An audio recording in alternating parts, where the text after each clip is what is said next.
It was a beautiful morning on the Island of Sodor. Thomas the Tank Engine's blue paint sparkled in the sunshine as he puffed happily along his branch line with Annie and Clarabel. He was feeling very pleased with himself.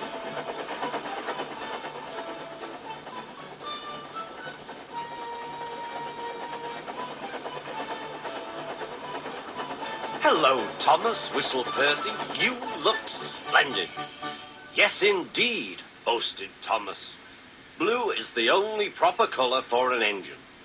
"Oh, I don't know. I like my brown paint," said Toby. "I've always been green. I wouldn't want to be any other color either," added Percy. Well, anyway, huffed Thomas, "blue is the only color for a really useful engine. Everyone knows that." Percy said no more. He just grinned at Toby. Later, Thomas was resting when Percy arrived. A large hopper was loading his freight cars full of coal. Thomas was still being cheeky. "Careful," he warned. "Watch out with those silly cars." Go on," muttered the cars. "And by the way," went on Thomas, "those buffers don't look very safe to me." The last load poured down. "Help! Help!" cried Thomas. "Get me out!" Percy was worried, but he couldn't help laughing. Thomas's smart blue paint was covered in coal dust from smokebox to bunker. "Ha ha," chuckled Percy. "You don't look really useful now, Thomas. You look really disgraceful." "I'm not disgraceful," choked Thomas. "You did that on purpose. Get me out."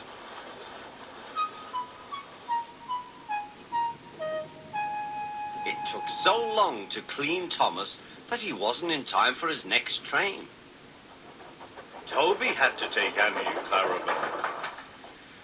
"Poor Thomas," whispered Annie to Clarabel. They were most upset.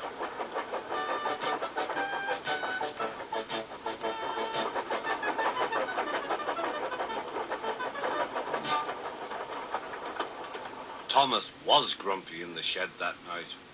Toby thought it a great joke, but Percy was cross with Thomas for thinking he had made his paint dirty on purpose.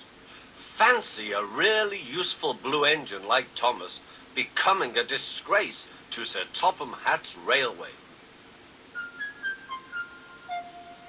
Next day, Thomas was feeling more cheerful as he watched Percy bring his cars from the junction. The cars were heavy and Percy was tired.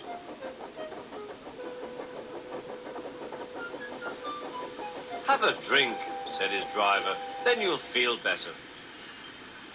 The water column stood at the end of the siding with the unsafe buffers. Suddenly, Percy found that he couldn't stop. The buffers didn't stop him either. "Oh!" wailed Percy. "Help!" The buffers were broken and Percy was wheel deep in coal. It was time for Thomas to leave. He had seen everything. "Now Percy has learned his lesson too," he chuckled to himself.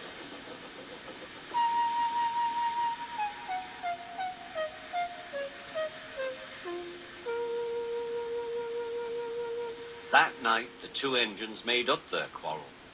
"I didn't cause your accident on purpose, Thomas," whispered Percy. "You do know that, don't you?" "Of course," replied Thomas, "and I'm sorry I teased you. Your green paint looks splendid again, too. In future, we'll both be more careful of